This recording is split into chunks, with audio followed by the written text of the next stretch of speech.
అందరికీ నమస్తే. ముందుగా నాకు ఈ దేహాన్ని ఇచ్చిన తల్లిదండ్రులు నమస్కరిస్తూ, గురుదేవులు బ్రహ్మర్షి పితామహ ప్రీజికి, సద్గురు సదానంద యోగీశ్వర మహారాజు గారికి, గురువులకి, గురు పరంపరకి అందరికీ నమస్కరిస్తూ, మరి నాకు ఈరోజు అవకాశం ఇచ్చిన ఆత్మజ్ఞాని గ్రూప్ జూమ్ నిర్వాహకులందరికీ నమస్కరిస్తూ, మరి సెషన్ ప్రారంభించుకుందాం. ప్రధానంగా ఈరోజు మేడం ఒక ఒక కథ ద్వారా మనం ఇందులో ప్రవేశిద్దాం. పూర్వం ఒక మహారాజు ఒక ఒక గొప్ప అద్దాల సౌధాన్ని నిర్మించాడట. మరి ఎటు చూసినా అద్దాలు ఉండేటువంటి ఒక పెద్ద గది అది. ఆ గదిలోకి అనుకోకుండా ఒక కుక్క ప్రవేశించడం జరిగింది. ఈ విషయాన్ని గమనించినటువంటి ఆ యొక్క కాపలాదారుడు ఆ గదిని తాళం వేసి వెళ్ళిపోవడం జరిగింది. మరి అద్దాల గదిలో ఉన్న కుక్క ఆ అద్దంలో ఉన్న ప్రతిబింబాన్ని చూస్తూ ఇంకో కుక్క వచ్చిందని అరుస్తూ మొరుగుతూ ఉంది. ఇది మొరుగుతా ఉంటే అందులో అద్దంలో ఆ కుక్క అది కూడా మొరుగుతూ ఉంది. ఇది ఎంత గట్టిగా చించుకొని అరుస్తుంటే దాని యొక్క ప్రతిబింబమే అద్దంలో కనబడుతూ అది కూడా అంతే చించుకొని అరుస్తున్నట్టుగా ఆ కుక్క గమనిస్తూ భయానికి గురై ఆందోళనకు గురై అద్దాల గదిలో పరిగెడుతూ అద్దాలలో ఉన్నటువంటి కుక్కను గమనిస్తూ అద్దాలను ఢీకొంటూ అరుస్తూ అరుస్తూ ఆ పగలంతా అందులోనే ఉండి అద్దాలను ఢీకొని అద్దాలకి ద్వారా గాయం జరిగి ఆ కుక్క మరణించడం జరిగింది కదా. ఆ కుక్క తన యొక్క ప్రతిబింబాన్ని చూస్తున్నా అనేటువంటి జ్ఞానాన్ని లేక అది మొరుగుతూ ఇంకొక కుక్క ఇక్కడికి వచ్చిందని భావనతోటి అది ఎటు తిరిగినా చుట్టూ కుక్క కనబడుతూ ఉండడంతో దాంతో పోట్లాడడం కోసం ఆ అద్దం మీద ఎగబడి అద్దంతో కొట్లాడి అద్దం పగలడం ద్వారా గాయాల పాలై ఆ కుక్క మరణించడం జరిగింది. మరి ఇక్కడ గమనించవలసింది ఏంటంటే ప్రతి మానవుడు కూడా ఆ గదిలో బంధించబడినటువంటి కుక్క లాంటి వాడే. చుట్టూ ఉన్నటువంటి ఈ మానవులందరూ కూడా ఆ యొక్క ఆత్మ యొక్క బిందువులే. ఒక్కొక్క అద్దంలో కనబడుతున్నటువంటి ఒక్కొక్క కుక్క కనబడుతుంది కూడా మన యొక్క ఈ ఆత్మ స్వరూపం యొక్క బిందు స్వరూపమైనటువంటి జీవరాశులే. మరి ఇది ఎలా ఉంటుందంటే ఒక పౌర్ణమి రాత్రి ఒక చంద్రుడు ప్రకాశిస్తూ ఉన్నప్పుడు ఆకాశంలో మరి మన పరిసర ప్రాంతాల్లో ఒక చెరువు ఉంటే ఆ చెరువులో ఆ చంద్రుడి యొక్క ప్రతిబింబం కనబడుతుంది. ఒక హౌజ్ లాంటిది ఉంటే హౌజ్లో ఒక చంద్రుడి యొక్క ప్రతిబింబం కనబడుతుంది. ఒక బకెట్ ఉంటే బకెట్లో కూడా ఆ చంద్రుడి యొక్క ప్రతిబింబం కనబడుతుంది. మరి ఈ భూగోళంలో ఎన్ని ఆ అక్కడ నదులు ఉన్నాయో కుంటలు ఉన్నాయో వాటన్నిటిలో యొక్క ఆ చంద్రుడి యొక్క ప్రతిబింబం కనబడుతుంది. మనం లెక్కిస్తూ వెళ్ళినట్టయితే కొన్ని కోట్ల ప్రతిబింబాలు ఆ యొక్క నీటిలో బింబం రూపంలో కనిపిస్తున్నాయి. కానీ ఉన్నదల్లా ఒకే ఒక ఆ చంద్రుడు. ఆ చంద్రుడు అన్ని విధాలుగా దర్శనం ఇస్తున్నాడు, అన్ని విధాలుగా కనబడుతున్నాడు. ఒకరిగా ఉన్నటువంటి ఆ చంద్రుడే అన్ని విధాలుగా అక్కడ కనబడుతున్నాడు. మరి ఇక్కడ మనం గమనించవలసిందంటే ప్రపంచంలో ఉన్నటువంటి ప్రజలందరూ మూడు రకాలుగా జీవిస్తూ ఉన్నారు. మహనీయుడు గురువు చెప్పిందంటే మూడు రకాలుగా మానవులు జీవిస్తున్నారు.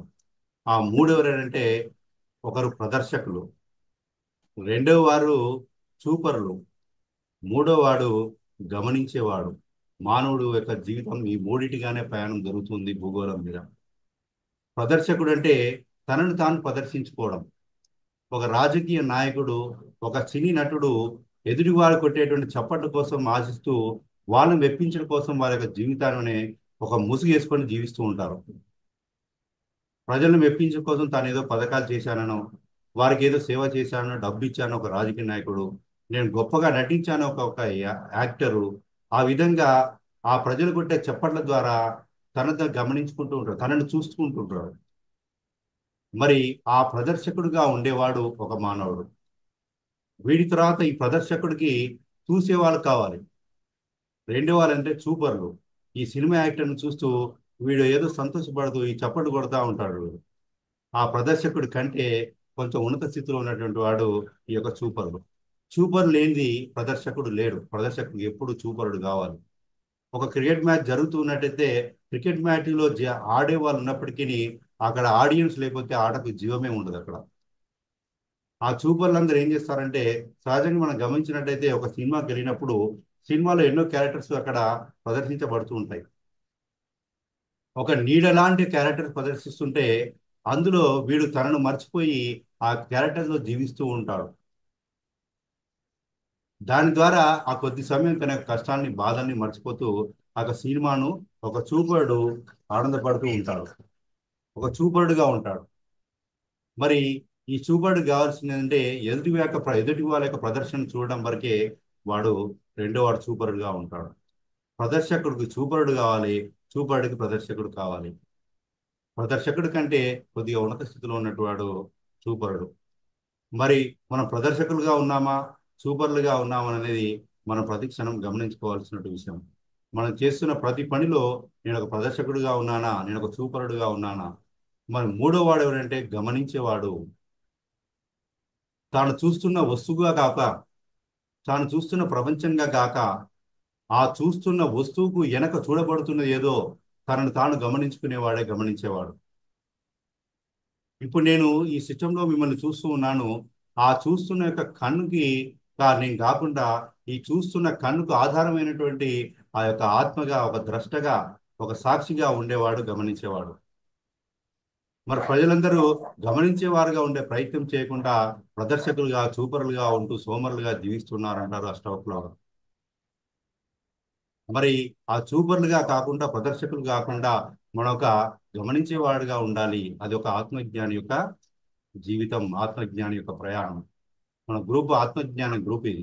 ఆత్మజ్ఞానంలో గమనించేవాడుగా, గమనించేవాడుగా ఉండాలి. గమనింపబడేవాడుగా కాదు, గమనించేవాడుగా. నా కళ్ళు చూస్తున్నాయి, దీనికి ఆధారమైనటువంటి ఆత్మ చైతన్యం ఉండడం వల్ల. నేను ఒక వస్తువు పట్టుకున్నాను, దీనికి ఆధారమైనటువంటి ఆత్మ చైతన్యం ఉండడం వల్ల. నేను మాట్లాడుతున్నాను, దానికి ఆధారమైనటువంటి ఆత్మ చైతన్యంగా ఉండేవాడిగా, ఆత్మ చైతన్యం ఉండడం వల్ల.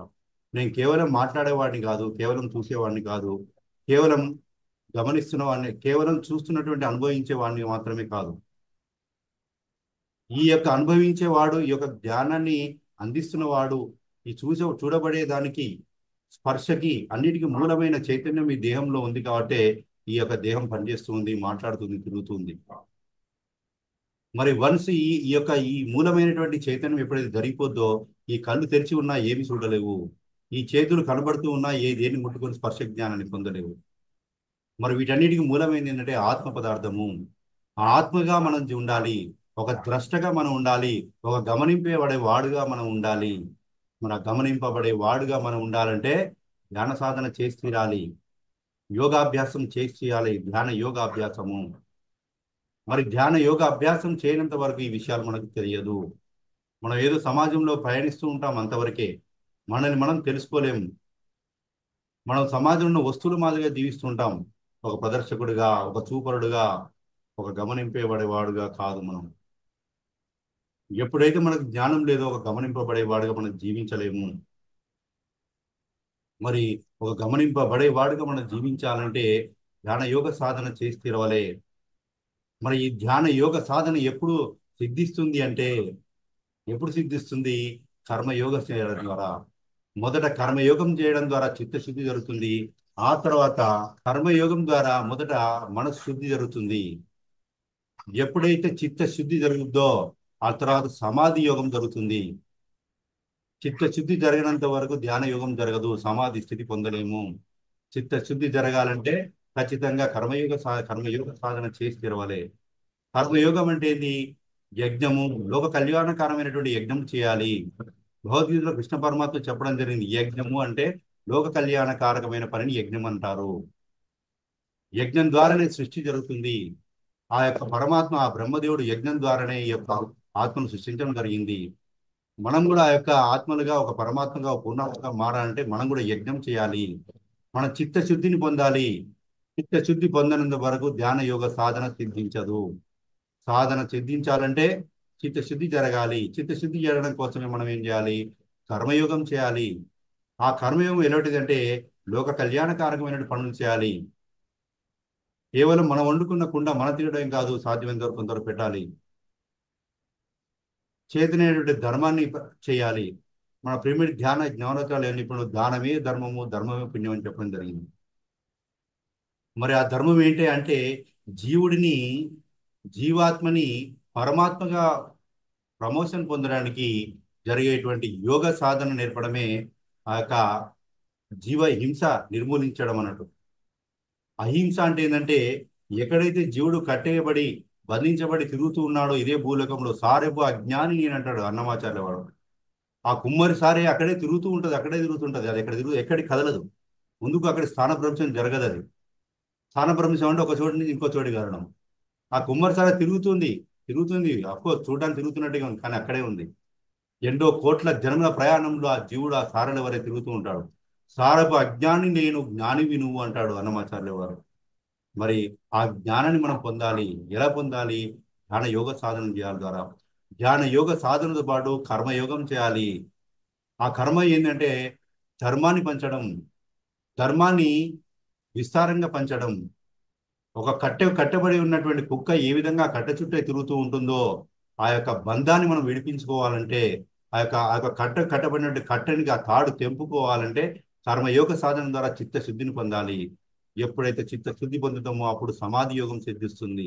ఎప్పుడైతే సమాధి యోగం సిద్ధిస్తుందో అట్లా కొన్నాళ్ళకు మానవుడు తన స్వస్వరూప జ్ఞానం పొందగలుగుతాడనేది జీవ బ్రహ్మైక్య గ్రంథంలో, మీరు పేరు విన్నట్టు జీవ బ్రహ్మైక్య సారయోగ గ్రంథం అనేది మరి గడికోట సచ్చిదానంద మహాత్ములు వారు రాసినటువంటి గ్రంథం. అంటే ఎవరు చెప్పినా ప్రధానమైంది కర్మయోగం చేసి తీరవలసిందే. కర్మయోగం అంటే నీ సంసారంలో చేయాల్సిన బాధ్యతలు నువ్వు చేస్తూనే లోక కళ్యాణకరమైన పనులు చేస్తూ ఉండాలి. అప్పుడు మాత్రమే చిత్తశుద్ధి జరుగుతుంది. ఎందుకంటే మన ఎన్నో జన్మల ప్రయాణం ఇది, ఈ ఒక్క జన్మదే కాదు. కొన్ని కోట్ల జన్మల్లో మన లోపల ఎన్నో సంస్కారాలు మన లోపల ఉన్నాయి. ఆ సంస్కారాలన్నీ దగ్ధం కావాలంటే కర్మయోగ సాధన చేయాలి, ధ్యాన యోగ సాధన చేయాలి. చిత్తశుద్ధి ద్వారా ఆత్మ జ్ఞానాన్ని పొందాలి. నేనెవరైనా తెలుసుకోవాలి. అప్పుడు మనము గమనింపబడేవాడుగా మనం జీవించగలుగుతాము. మనం ఒక గమనింపబడేవాడుగా జీవించాలంటే ఇవి అన్ని జరిగి తీరవాలి మన లోపల. మరి అనేకమైన బింబములుగా చంద్రుడు కనబడుతున్నాడు. ఏ విధంగా అయితే ఇంతమంది జీవరాశులుగా కనబడుతున్నాం అన్నటువంటి జ్ఞానం. మమాత్మ సర్వభూతాత్మ. నేనైతే ఏ ఆత్మ పదార్థమై ఉన్నానో చుట్టూ ఉన్నటువంటి జీవరాశులు కూడా అదే ఆత్మ పదార్థం అన్న జ్ఞానాన్ని పొందడమే మమాత్మ సర్వభూతాత్మ. మరి ఆ మమాత్మ సర్వభూతాత్మ అనే జ్ఞానాన్ని మనం పొందాలంటే మన కర్మయోగ సాధన, ధ్యాన యోగ సాధన అనేది ఆ యొక్క జీవుడి ప్రయాణంలో తప్పనిసరి అయినటువంటి మెట్లు. నేను కర్మయోగ సాధన చేయను, కేవలం ధ్యాన యోగ సాధన చేస్తానంటే దాని ద్వారా కూడా ఫలితం ఉంటుంది. కానీ కర్మయోగ సాధన జరిగింది చిత్తశుద్ధి జరగదు. చిత్తశుద్ధి జరగనిది రావణాసుడుగా కూడా మారిపోయే అవకాశం ఉంటుంది. రావణాసుడు చిత్తశుద్ధి లేకపోవడం వల్లే తన బలాన్ని కోరుకున్నాడు. ఆ బలానితోటి అందరినీ అడగదొక్కాడు. మరి చిత్తశుద్ధి అంటే ఏంది? మనలో ఉన్న మలినాలని శుద్ధి చేసుకోవడము. ఆ మలినాన్ని శుద్ధి చేసుకోవాలంటే ధర్మ ప్రచారంలో పాల్గొనాలి. ధర్మానికి సంబంధించిన పుస్తకాలు చదవాలి. మరి ప్రధానంగా మీరు గమనించినట్లయితే ఎన్నో అటువంటి పుస్తకాలు మన ప్రైమ్ స్పిరిచువల్ సొసైటీ వ్యాప్తం చేస్తుంది. చాలా మందికి బుక్స్ చదువుతూ ఉంటారు. అందులో నేను కొన్ని బుక్స్ ని ఈ జూమ్ ద్వారా రిఫర్ చేయాలనుకుంటున్నాను. మరి ఆత్మ యొక్క జ్ఞానాన్ని, ఆత్మతత్వాన్ని తెలియడంలో భగవద్గీత మనందరికీ తెలిసిందే. అలాగే అష్టావక్ర గీత, ఇది ప్రధానమైన గ్రంథం. ఆ తర్వాత రుభు గీత, రుభు మహర్షి రాసినటువంటి రుభు గీత. ఈ పుస్తకము అరుణాచలంలో భగవాన్ రమణ మహర్షి ఆశ్రమం దొరుకుతుంది. ఒక 50 రూపాయలకి, చాలా చిన్న పుస్తకం. రుభు గీత ఆత్మ జ్ఞానాన్ని విశేషంగా సులభతరంగా అరటిపండు ఒలిచి పంచినట్టుగా ఉన్నటువంటి ఆ గొప్ప గ్రంథం. ఆ బుక్ మన చేతిలోకి వచ్చిందంటే మన జీవితమే ధన్యమైపోయినట్టు. ఆ రుభుగీత అనేది ఆత్మతత్వాన్ని, మానవుడి యొక్క నిజ స్వరూపాన్ని చెప్తుంది. నువ్వు మనసు కాదు, నువ్వు బుద్ధి కాదు, నువ్వు చిత్తం కాదు, నువ్వు అహంకారం కాదు అని చెప్తాడు. నీ మనసు అనే వల్లనే కదా ఇవన్నీ సృష్టి జరిగింది. నువ్వు మనసు అనే లేనప్పుడు నువ్వు బంధం ఎక్కడిది, నీకు ముక్తి ఎక్కడిది అంటాడు. మనసు అనేది బంధించబడినప్పుడు కదా బంధం అనేది ఉంది. మోక్షం అనేది కూడా లేదు. నువ్వు మోక్ష స్వరూపుడు అని చెప్పడం జరుగుతుంది అక్కడ. మరి ఈ యొక్క మనసు మాయ నుండి ఎప్పటికప్పుడు మనం బయటపడాలి. ఈ కారు మబ్బుల నుండి మనం బయటపడాలంటే ధ్యాన యోగ సాధన చేసి తీరవలసిందే. మనందరము ధ్యాన యోగ సాధన చేస్తూనే ఉన్నాం. దాన్నంటకు స్వాధ్యాయంగా ఇలాంటి గ్రంథాలు చదవాలి. మరి ఆత్మాయనం అనే ఒక బుక్ ఉంటుంది. ఆత్మ యొక్క ప్రయాణం తెలియజేస్తున్న బుక్. త్రీ లైఫ్స్ అని ఒక బుక్ ఉంటుంది. అది కూడా రామ్తా వారిది. సారీ, రామ్తా కాదు, ఉమ్, మరణం లేదు మీరు బుక్ రాసినటువంటి ఆ మాస్టర్ది. వాడి ద్వారా ఏంటంటే ఆత్మ ఏ లోప్సాంగ్ర లోప్సాంగ్ర రాంప. లోక్చంద్ర రాంబ గారి బుక్ త్రీ లైఫ్స్ అని తెలుగులో ఉంటుంది. దాని తెలుగు పేరు రావట్లేదు, నాకు గుర్తు రావట్లేదు. ఆ యొక్క అందులో ఆత్మ యొక్క ప్రయాణం ఏ విధంగా ఆత్మ జనిస్తుంది, ఏ విధంగా జన్మలు తీసుకుంటుంది, ఏ విధంగా ప్రయాణం చేస్తున్న విషయాన్ని అక్కడ క్లియర్ గా చెప్పడం జరుగుతుంది. మీరు గమనించినట్లయితే ఇంకోటి శ్రీమద్ యుగ దర్శనం అని విశ్వపతి గారు మన పిఎంసిలో ఇంటర్వ్యూ ఇవ్వడం జరిగింది. శ్రీమద్ యుగ దర్శనం. ఈ బుక్ను తప్పకుండా ప్రతి ఒక్కరు చదవండి. అది ఆన్లైన్లో ఫ్రీగా ఉంటుంది. www.7hills.org అని ఉంటుంది. నేను వెబ్సైట్ దాన్ని టైప్ చేస్తాను. శ్రీమద్ యుగ దర్శనం. ఆ పుస్తకాన్ని తప్పనిసరిగా చదవండి. అందులో చాలా జ్ఞానం ఇట్లా ఎలా ఉంటుందంటే, అందులో ఏమని చెప్తుందంటే, ఇన్ని యుగాలుగా మానవ 27 యుగాలు గడిచినాయట, మహాయుగాలు. మరి ప్రతి యుగంలోనూ ఇప్పుడు మనకు తెలిసిన దొరికింది ఇది కలియుగం. దీనికంటే ముందు ఆ శ్రీకృష్ణ వారిది ద్వాపర యుగమా, ద్వాపర యుగం, దాని ముందు త్రేతాయుగం, దాని ముందు కృతయుగం. ఈ 4 యుగాలు ప్రతి మహాయుగంలోనూ వస్తుంటాయి. మరి ద్వాపర యుగంలో ఆ భగవానుడు శ్రీకృష్ణుడిగా అవతారం తీసుకోవడం జరిగింది. మరి త్రేతాయుగంలో రాముడిగా రావడం జరిగింది. మరి ఈ ప్రతి ఒక్క మహాయుగంలో రాముడి యొక్క అవతారం ఉంటుందని అక్కడ క్లియర్గా చెప్పడం జరిగింది. ప్రతి ఒక్క మహాయుగంలో వ్యాసులు వారు ఉంటారు. ప్రతి ఒక్క మహాయుగంలో కృష్ణుడు అవతరించడం జరుగుతుంది. ఎన్ని మహాయుగాలుగా ఏ విధంగా సృష్టి జరిగింది, ఏ విధంగా సృష్టి వినాశనం జరిగింది, వినాశనం జరిగిన సృష్టి మళ్ళీ మళ్ళీ పూర్వస్థితికి రావడానికి ఎంత కాలం పడుతుంది, వెంకటేశ్వర స్వామి అంటే ఎవరు, ఆయన ఎన్ని యుగాలుగా అక్కడ ఉన్నాడు అనే విషయాన్ని, ఎన్నో రహస్యాలు అక్కడ చెప్పడం జరిగింది. అక్కడ చెప్పినట్టు ఒక్కొక్క రహస్యాన్ని మీతో పంచుకోవాలనుకుంటున్నాం. ఆ యొక్క సాక్షాత్ మూల చైతన్యమే ఆ వెంకటేశ్వర స్వామి అవతారంగా ఆ తిరుమల కొండపై ఉండడం జరిగింది. ఆ వెంకటేశ్వర స్వామి ఈ కలియుగంలో ఇక్కడ ఆవిర్భించడం జరగలేదు. మొదటి మహాయుగం నుంచి అక్కడే ఉన్నాడు వెంకటేశ్వర స్వామి అని అక్కడ చెప్పడం జరిగింది. మొట్టమొదటి మహాయుగంలో వెంకటేశ్వర స్వామి అప్పటి నుంచి అదే విధంగా అక్కడ నిల్చొని ఉండడం జరిగింది. కలియుగంలో ఉన్నటువంటి గొప్ప భాగ్యం ఏంటంటే, మనం ఎప్పుడంటే అప్పుడు ఇలా వెంకటేశ్వర స్వామి స్వరూపాన్ని దర్శనం చేసుకోగలుగుతున్నాం. కానీ ఇదే కృతయుగంలో, మరి త్రేతాయుగంలో, ద్వాపర యుగంలో దర్శించుకోవాలంటే కొన్ని వేల సంవత్సరాలు తపస్సు చేస్తే కానీ ఆ యొక్క రూపాన్ని దర్శించుకోలేరు. కలియుగంలో మనకు కష్టాలు ఉన్నాయి, కానీ అదేవిధంగా భగవంతుడు సులభంగా మనకు అందుబాటులో ఉన్నాడు. చూడండి, పత్రిజీ రాకముందు ధ్యానం అనేది ఎంతమంది తెలుసు? చాలా మంది ఎవరికి తెలియదు. కానీ ఈ రోజున ఇంత విస్తారంగా ఈ ధ్యానం అందగలిగిందంటే పత్రి యొక్క శ్రమతో పాటు ఇంతమంది మహనీయుల యొక్క ఆశీర్వచనము, ప్రపంచంలో భూమి మీద జరగాల్సిన మార్పుల భాగంగా అందరం జరిగింది. మరి ఇంత జ్ఞానాన్ని ప్రతి ఊర్లో చూడండి, మన ప్రతి ఊర్లో ఒక వ్యవసాయం చేసుకునేవాడు, ఒక వివిధ రకాల వృత్తులు చేసేవారు, ప్రతి ఒక్కరు కూడా జ్ఞానాన్ని తెలుసుకుని సాధన చేయగలుగుతున్నారు. వారి వారి ఆత్మోన్నతి ప్రకారం వారి వారు ఉన్నత పొందుతూ వారు ప్రయాణాలు చేస్తున్నారు. మరి వీటన్నిటికి కారణం ఏంటంటే ఒక మహనీయుల యొక్క ఋషి, ఆ ఋషుల యొక్క తప ఫలము, ఆ మహనీయుల యొక్క ఆ సమాధి స్థితిలో ఉండే యోగుల యొక్క ఆశీర్వచనాలు, వారి యొక్క వైబ్రేషన్స్ కారణంగానే ఇంత పరిణామం ఇక్కడ జరుగుతూ ఉన్నది. మరి ఇంతటి సాక్షాత్ శ్రీ మూల చైతన్యమే అక్కడ ఉంది. మనం కూడా మూల చైతన్యమే, of course definitely we are మూల చైతన్యం. కానీ ఆ స్థితిలో మనం లేము.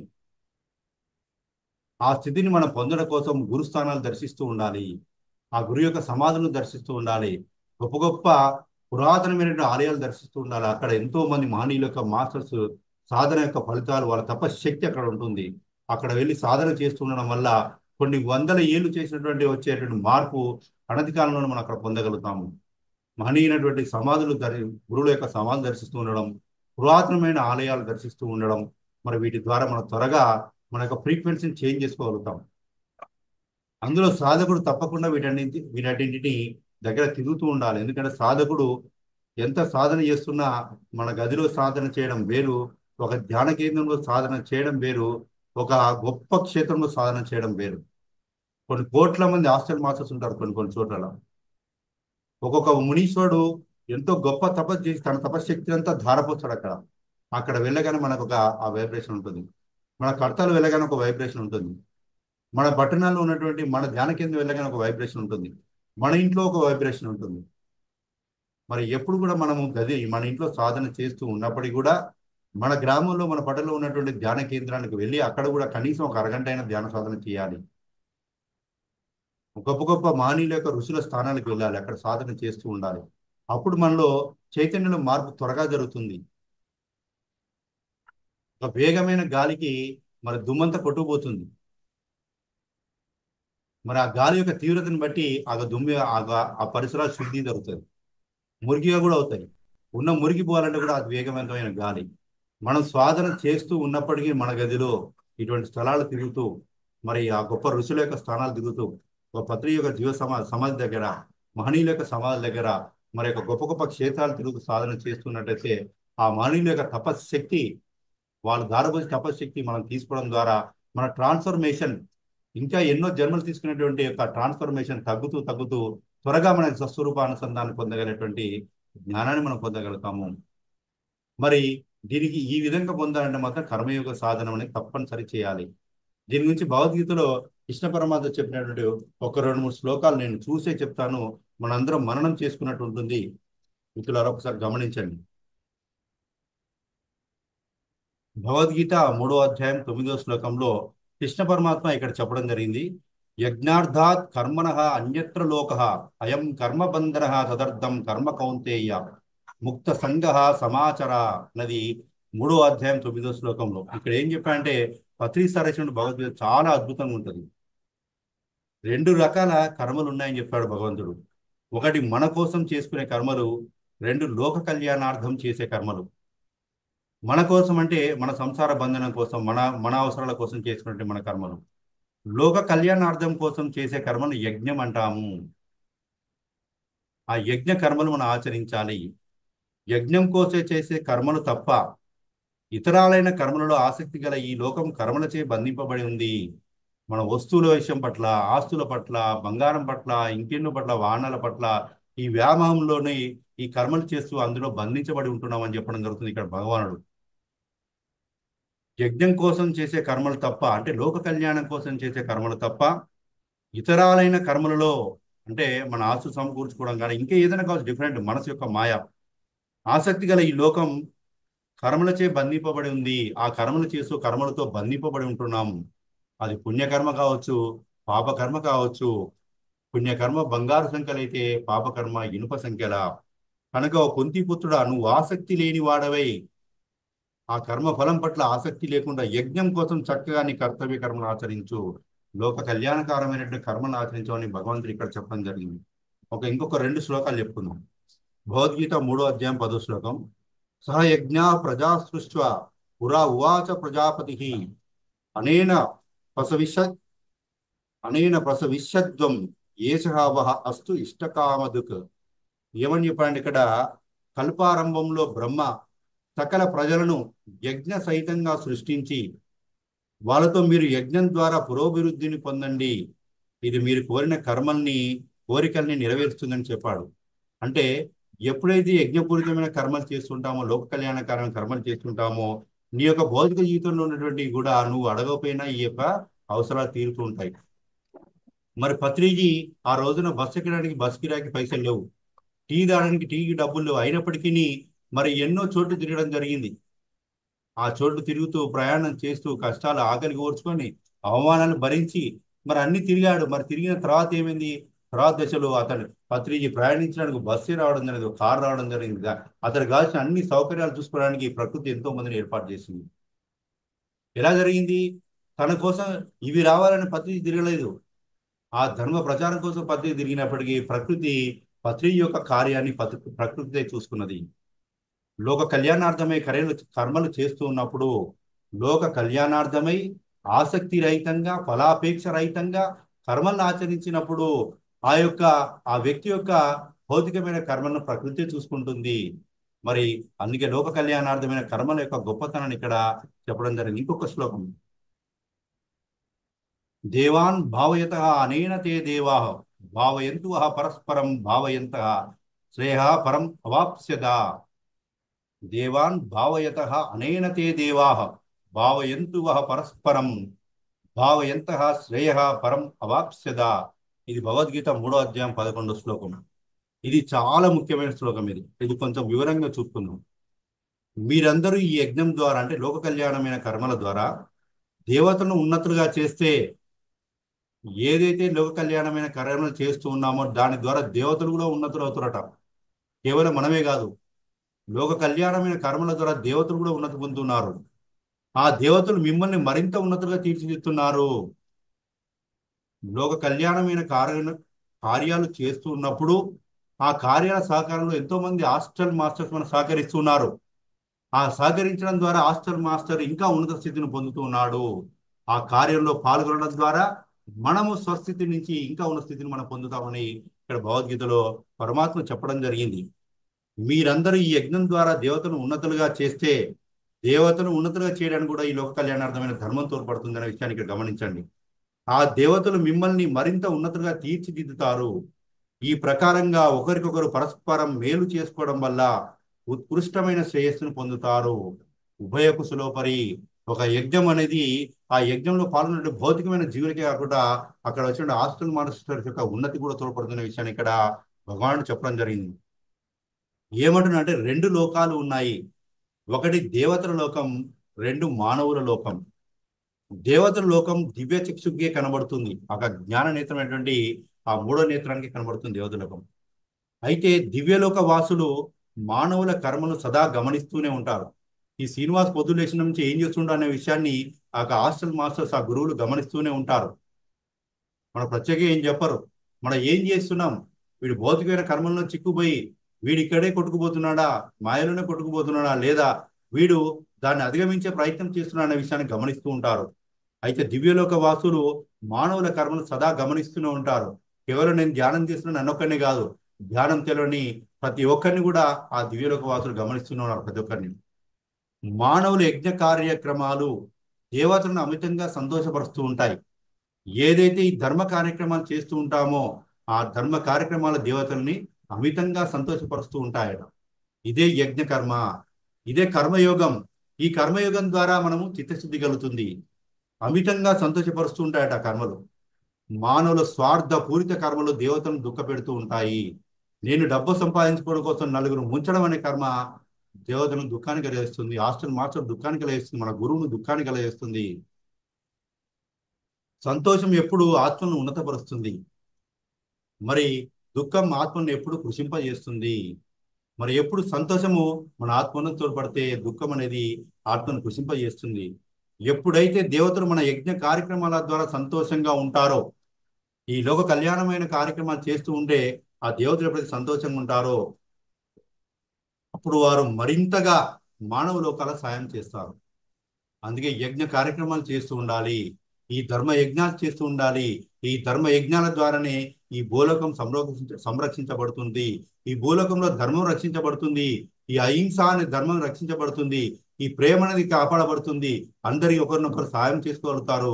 మానవులు తమ ఉన్నతికి, అలాగే తన కింది జీవుల యొక్క ఉన్నతికి తోడ్పడుతుంటది.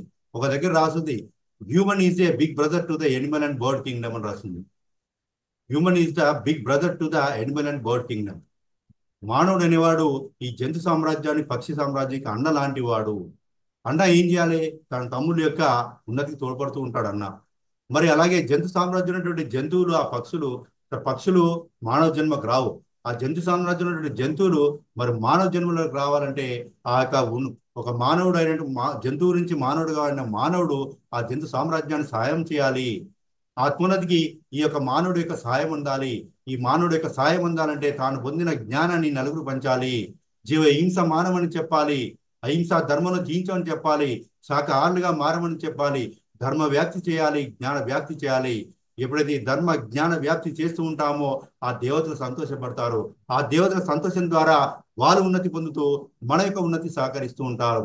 పత్రి అందుకనే సాకార జ్ఞాన ప్రచారాలు ఎందుకు చెప్పారంటే ఈ మౌనత కార్యం వెనుక ఉన్నటువంటి అర్థాన్ని డైరెక్ట్గా చెప్తే ఎవరికి అర్థం కాదు. ఈ కార్యంలో పాల్గొనడం ద్వారా మన కర్మయోగం జరుగుతుంది. కర్మయోగం ద్వారా మన చిత్తశుద్ధి జరుగుతుంది. చిత్తశుద్ధి ద్వారా ధ్యాన యోగం సిద్ధిస్తుంది. ఎప్పుడైతే ధ్యాన యోగం సిద్ధిస్తుందో సమాధి స్థితి పొందుతామో స్వస్వరూపానుసంధానం, ఆత్మ సాక్షాత్కారం పొందగలుగుతాము. ఒక ఆత్మ సాక్షాత్కారం పొందిన కూడా యోగి చేసే పని అతివేగంగా తిరుగుతున్న బొంగరం అనేది అని చెప్తారు భగవాన్ రమణులు. ఒక ఆత్మ సాక్షాత్కారం పొందినటువంటి యోగి చేస్తున్న కర్మ అతి వేగంగా తిరుగుతున్న బొంగరం అనేది అని చెప్పడం జరిగింది భగవాన్ రమణులు.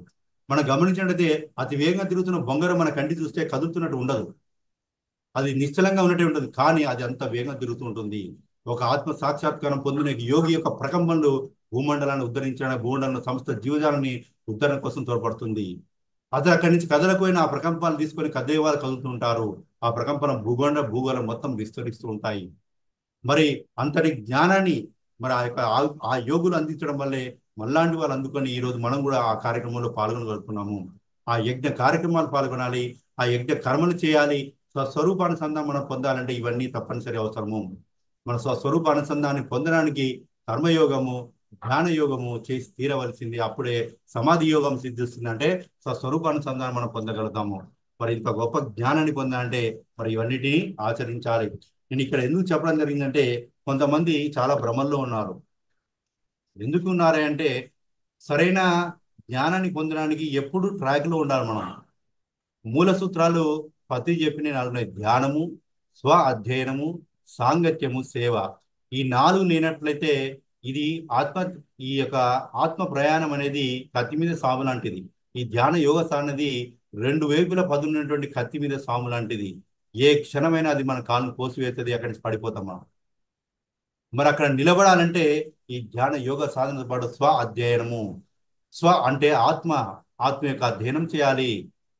ఆత్మ జ్ఞానాన్ని పొందినట్టు మహాపురుషుల యొక్క జీవితాలను చదవాలి. వాళ్ళు ఏం చేశారు, వాళ్ళు ఎక్కడెక్కడ తప్పులు చేశారు, వాళ్ళు ఎక్కడెక్కడ పడిపోయారు, వాళ్ళు ఏ విధంగా తన జీవితాన్ని మార్పు చేసుకున్నారు, మరి అక్కడ నిలబడడానికి కారణం ఏమైంది, వాళ్ళ శక్తిని ఏ విధంగా పొందాలండి. వాళ్ళని అధ్యయనం చేయడం ద్వారా మనం ఆ మార్గంలో ఉండి సత్యాన్ని తెలుసుకోవడానికి ప్రయత్నం చేయగలుగుతాము. మనం మాయను ఎప్పుడు పటాపంచలు చేసుకుంటూ ఉండాలంటే ఈ నాలుగు తప్పనిసరి చేయవలసిందే. 24 గంటల్లో చేతినటువంటి కర్మయోగం చేయాలి, ధ్యాన యోగం చేయాలి. దాని ద్వారా సమాధి స్థితి పొందగలుగుతాం. దాని తర్వాత ఆత్మ జ్ఞానాన్ని మనం పొందగలుగుతాం. ఈ విధంగా ప్రయాణం మనం తప్పనిసరి చేయాలి. ఈ విధంగా ప్రయాణం చేయకుండా మనం ఏదో భ్రమలు కల్పించుకొని నాకే చాలా తెలుసు అన్న విషయాలు మాయలో పడిపోవద్దు.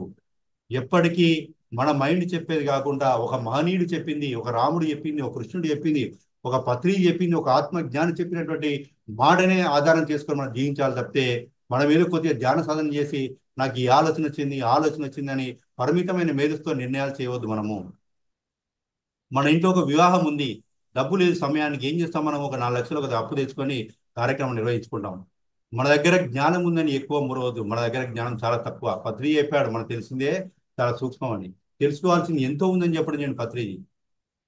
మన మనకు పరిమితమైన మేధస్సు వచ్చే ఆలోచన మీద విశ్వాసం ఉంచక ఆ మహనీయులు చెప్పినటువంటి ఆ ఉన్నతమైన లోకాలు దర్శించి ఆ ఉన్నత స్థితిలో పొందినటువంటి జ్ఞానాన్ని యొక్క మూల సూత్రాన్ని ఆధారంగా చేసుకొని మన జీవిత ప్రయాణం కొనసాగించాలి తప్పితే మనం ఏదో కొద్దిగా ఆలోచన కలిగి వాటి ద్వారా పరిమితమైన ఆలోచనలు కలిగి వాటి ద్వారా నేను ఇది ఉన్నత స్థితిలో ఉన్నానుకొని ఆ పరిమితమైన ఆలోచనలు వచ్చినట్టు ఊహల్లో బంధించుకొని జీవితాన్ని పాడు చేసుకోవద్దు.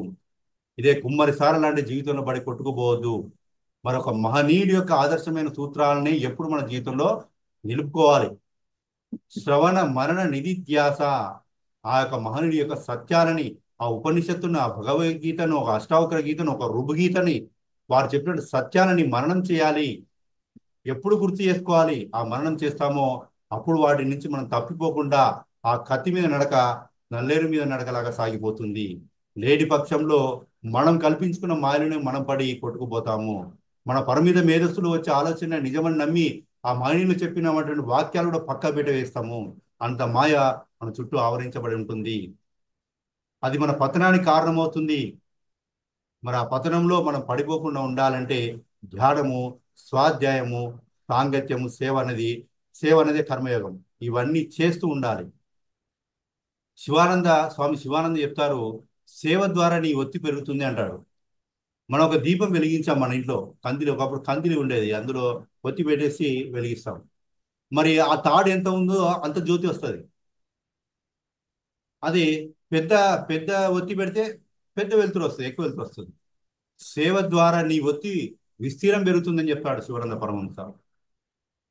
ఎప్పుడైతే నువ్వు సేవ చేస్తావో నీ ఒత్తి యొక్క విస్తీర్ణం పెరుగుతుంది, నీ యొక్క కాంతి పెరుగుతుంది, నీ యొక్క ఆత్మ చైతన్యం, హృదయ వికాసం జరుగుతుంది అని చెప్పడం జరుగుతుంది. మరి యొక్క కుండలిని జాగృతం కావాలి, ఆ నిశ్చల స్థితిని పొందాలి, మనసును నిశ్చలం చేసుకోవాలి.